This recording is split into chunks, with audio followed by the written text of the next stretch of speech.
Receipt कशी बनवायची पाहिजे बनते रे आपल्या ई ऑफिसमध्ये, त्याबद्दल आपण शिकू पहिल्यांदा. आता कशी बनणार रिसिप्ट, त्यामध्ये काय करावं लागेल माहिती आहे का, मला पहिला क्रिएट ऑप्शन मध्ये जावं लागेल. क्रिएट मध्ये तुम्हाला 2 ऑप्शन्स आहेत, परंतु आपण त्यामधलं फिजिकल ऑप्शन डिसेबल करणार आहोत. तर इलेक्ट्रॉनिकला क्लिक करायचं आपल्याला. ठीक आहे, इलेक्ट्रॉनिक क्लिक केल्यानंतर आपल्याला आपल्या समोर बघा हा मेनू आला. आता या मेनूमध्ये काय माहिती का, की मला जे आहे माझ्याकडे आलेले पत्र मला सिस्टम मध्ये स्कॅन करावं लागेल. मग मी काय करेल माहिती का, की पहिल्यांदा पत्र आलं, पत्र स्कॅन केलं, स्कॅन केल्यानंतर ते पत्र माझ्या डेस्कटॉपवरती ठेवलं. बरोबर आहे, म्हणजे आपण जेव्हा केव्हा स्कॅन करतो, स्कॅन कुठं पडतो आपलं, आपल्यामध्ये एखाद्या फोल्डरमध्ये सेव्ह करतो, नाही तर आपल्या डेस्कटॉपवर सेव्ह करतो. समजा असं आपण गृहीत धरू की माझ्याकडे आलेले पत्र मी त्याला डेस्कटॉपवरती सेव्ह करून ठेवलेलं आहे. मग त्याला मला आता काय करायचं, सिस्टममध्ये अपलोड करायचं आहे. कसं अपलोड करणार, तिथं बघा अपलोड ऑप्शन दिसतं सगळ्यांना. ठीक आहे, तर अपलोडला क्लिक करायचं. जसं आपण अपलोडला क्लिक करू की आपल्याला आपला सिस्टीमचा ब्राउज करण्याकरता ऑप्शन येईल. ठीक आहे, ब्राउज करण्याचा ऑप्शन म्हणजे काय, की आपल्याला त्यामधनं फाईल सिलेक्ट करायची आहे. जेव्हा मी त्याला अपलोड करतो, क्लिक करतो, तर हा काय करेल, माझा जो डेस्कटॉप आहे तो दाखवून मला. म्हणजे आपल्याकडे माहिती डेस्कटॉपमध्ये काय काय असतं, आपलं सी ड्राईव्ह असेल, डी ड्राईव्ह असेल, ई ड्राईव्ह असेल, आपलं फोल्डर असणार आहे, त्यानंतर आपलं डेस्कटॉप असेल त्यामध्ये. ठीक आहे, त्याला आपल्याला बघायचं. त्याला आपण बघितल्यानंतर त्याला आपण आपल्याला जी फाईल पाहिजे ती आपण स्कॅन केली होती, तर स्कॅन फाईलला आपल्याला घ्यायचं, त्याला क्लिक करायची, क्लिक करून त्याला आपल्याला ओपन करायचं. ठीक आहे, ओपन केलं म्हणजे काय, म्हणजे जे पत्र जे आहे आपण स्कॅन केलं होतं ते पत्र आपल्याला समोर दिसेल. आता बघ पत्र कुठलं आलेलं आहे, माझ्याकडे पोलीस अधीक्षक ग्रामीण पुणेचं आलेलं आहे. बरोबर आहे, तर या पोलीस अधीक्षक पुणे ग्रामीणच्या पत्राला मला त्याचा सिस्टममध्ये एंट्री घ्यायची.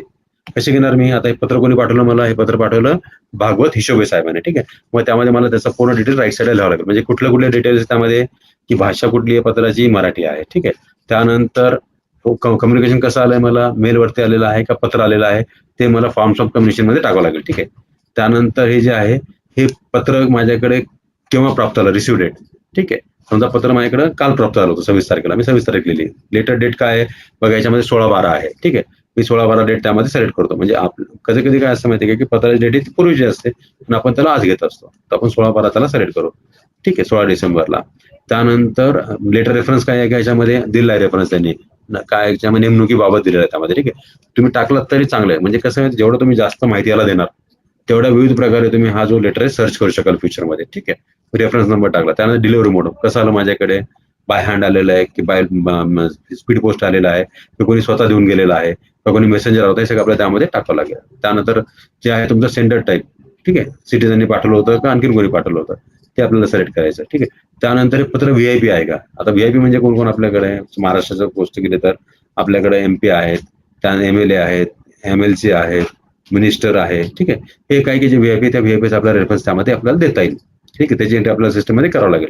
त्यानंतर पत्र पाठवलं कोणी मला, आता हे भागवत हिशोबे आहे का नाही, BHAWAT भागवत हिशोबे यांनी पाठवलं. हे कोण आहेत, हे कार्यालयीन अधीक्षक म्हणजे सुप्रिटेंडंट आहेत ते. ठीक आहे, त्यांचं काय सुप्रिटेंडंट आपल्याला त्यामध्ये टाकायचं आहे. ठीक आहे, त्यानंतर त्यांचा पत्ता, पत्ता कुठला आहे त्यांचा, पोलीस अधीक्षक कार्यालय म्हणजे SP ऑफिस पुणे ग्रामीण. बरोबर आहे, आपण त्या सिम्पली SP ऑफिस पुणे ग्रामीण.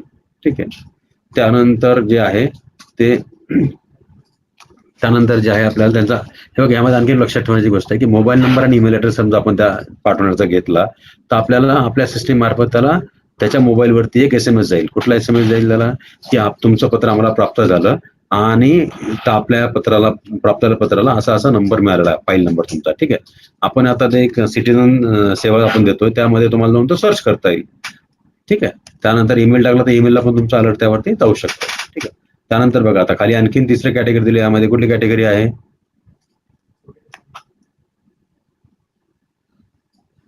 पत्राची कॅटेगरी द्यायची आपल्याला. पत्राची कॅटेगरी कुठली, पत्राची कॅटेगरी आपल्याला सिलेक्ट करायची. बघा चूज वन, कुठलं पत्र आहे, इस्टॅब्लिशमेंटचं पत्र आहे का, टेक्निकल आहे का, फायनान्स आहे, बजेट रिलेटेड आहे, ट्रेनिंग रिलेटेड आहे, कुठलं पत्र आहे आपल्याला त्यामध्ये सिलेक्ट करायचं. हे सगळे ड्रॉपडाऊन आपल्याला जे आहे ते कस्टमाइज करता येतं. ठीक आहे, त्यानंतर सब्जेक्ट कॅटेगरी त्यामध्ये टाकले आपण. आता विषय काय याच्यावरती, नेमणुकीबाबत आहे की नाही, अपॉइंटमेंट बाबत. त्यामध्ये काय आपल्याला अपॉइंटमेंट आपण त्यामध्ये टाकू, ट्रेनिंग कट करता त्यामध्ये अपॉइंटमेंट आपण त्यामध्ये घेऊ. ठीक आहे, विषय दिला बघा त्यामध्ये सुद्धा मला अपॉइंटमेंट. ठीक आहे, एवढंच लिहू आपण त्यामध्ये, MENT INT. ठीक आहे, अपॉइंटमेंट. ठीक आहे, हे टाकलं त्यामध्ये. त्यानंतर खाली बघा तुम्हाला ऑप्शन दिसत आहेत कुठले, खाली ऑप्शन तुम्हाला काय त्यामध्ये जनरेट आहे, जनरेट सेंड आहे आणि जनरेट कॉपी. आता नॉर्मली आपण काय करतो माहिती आहे का, जेव्हा पत्र आपण तयार करतो आपण ते पत्र पुढे पाठवतो, मग आपण काय करणार, जनरेट आणि सेंड. जनरेट सेंड केलं तर काय होईल, त्यामध्ये कुठला 8131/2023 फायनान्स सेक्शन, बरोबर सगळ्यांना दिसतो त्यामध्ये नंबर त्याला मिळाला. ठीक आहे, त्यानंतर आपल्याला पत्र आता पाठवायचं. आता कुणाला पत्र पाठवायचं आपल्याला, समजा मला एका सेक्शनच्या हेडला पाठवायचं, मग 2 मध्ये मी त्या सेक्शन हेडचं नाव टाकेल. ठीक आहे, त्यानंतर नाव टाकून दिलं त्यामध्ये. त्यानंतर समजा मला तो जर पुढच्या पत्राची जर समजा मला त्याची ही पाहिजे, काय त्याची मला दिशा म्हणजे आपण पत्र कुठं गेलं, कुणाकडे गेलं, त्याने पुढे पाठवलं तर ईमेलवर अलर्ट पाहिजे तर आपल्याला काय करावं लागेल, नोटिफाय थ्रू ईमेल आणि SMS ला आपल्याला क्लिक करावं लागेल. ठीक आहे, हे क्लिक कर तुमच्या मोबाईलवर तुम्हाला त्याचा मेसेज येऊ शकतो. त्यानंतर CC. आता CC कशा करता माहिती आहे की आपल्या समजा आपण एका सेक्शनला पत्र दिलं, त्या सेक्शनमध्ये 4 लोक काम करतात. त्या 4 लोकांपैकी समजा 2 लोकांना मला परत त्याचं CC पाठवायची आहे. म्हणजे आपण नॉर्मली बघा आपण झेरॉक्स काढतो आणि पाठवतो ना, तर ह्या केसमध्ये आपण त्यामध्ये CC मध्ये त्या लोकांचे नाव टाकायचं. आपल्याला समजा एक नाव टाकलं. आता यामध्ये आणखीन गोष्ट आहे बघा, समजा आता आपण यामध्ये 2 दिलेलं आहे. आता आपण आपल्याकडे मंत्रालयामध्ये सध्या आपण CRU सेक्शन स्थापन केले आणि आम्ही सगळ्यांना सांगितलं की आपण पण सेंट्रल रजिस्टर युनिट त्यामध्ये टाका. तर यामध्ये काय माहिती का, जो तिथला CRUतला क्लर्क आहे तो क्लर्क काय करेल, तर पत्र स्कॅन केल्यानंतर समजा हे पत्र असेल माझं कुठल्या डिपार्टमेंटला, IT डिपार्टमेंटला, तर त्या IT डिपार्टमेंटच्या डेस्क ऑफिसरचा ऍड्रेस त्यामध्ये टाकेल किंवा CRU सेक्शनचा ऍड्रेस टाकेल आणि ते पत्र पाठवेल. CC मध्ये त्याला पाठवायची गरज नाहीये. मग तो डेस्क ऑफिसर आहे किंवा जो सेक्शन आहे इंटरनल CRUचं कुठलं डिपार्टमेंटचं, ते पुढे पाठवतील पत्र. मग ठीक कळलं सगळ्यांना. तर CRU वाल्यांनी फक्त जे पत्र आहे ते डायरेक्टली त्यांना पाठवायचं, कोणाला सेक्शनच्या हेडला पाठवायचं किंवा सेक्शनच्या डेस्क ऑफिसरला पाठवायचं. ठीक आहे, त्यानंतर खाली जे आहे सेट ड्यू डेट आहे बघा. सेट ड्यू डेट म्हणजे काय की पत्र मला कोणत्या तारखेच्या आत त्याचं उत्तर आलं पाहिजे. ठीक आहे, समजा मला पाहिजे की मला 1-2 तारखेच्या आत पत्राचं उत्तर माझ्याकडे आलं पाहिजे.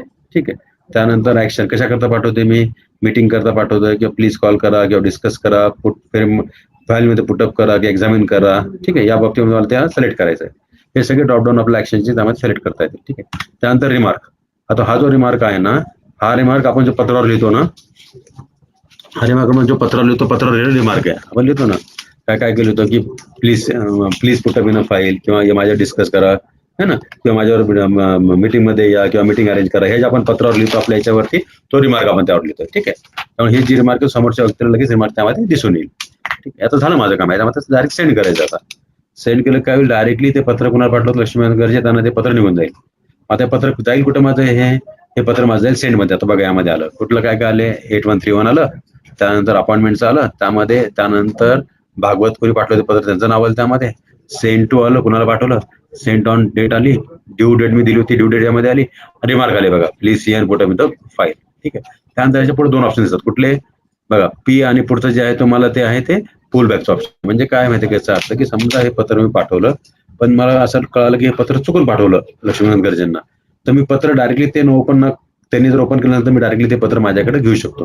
म्हणजे बघा, हे पुल बॅकचं ऑप्शन कुठपर्यंत ओपन असतं, जोपर्यंत की समोरचा व्यक्ती ते पत्र ओपन करून बघत नाही तोपर्यंत. ठीक आहे, समजा आता मला परत फुल बॅक करायचं, मी डायरेक्टली लिहिल त्यामध्ये की रॉंगली सेंट.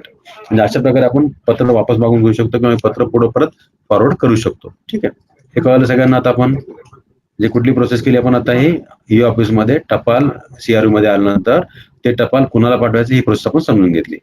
आता आपल्याला जे आहे ना, आता आपण आपला पुढचा व्हिडिओ पण कसं करणार आहोत की आपलं टपाल कसं आपण क्लोज करणार. ठीक आहे, टपाल कसं रिओपन करणार आपण. ठीक आहे, या गोष्टी आपल्याला पुढच्या याच्यामध्ये आपण समजून घेऊ. ठीक आहे.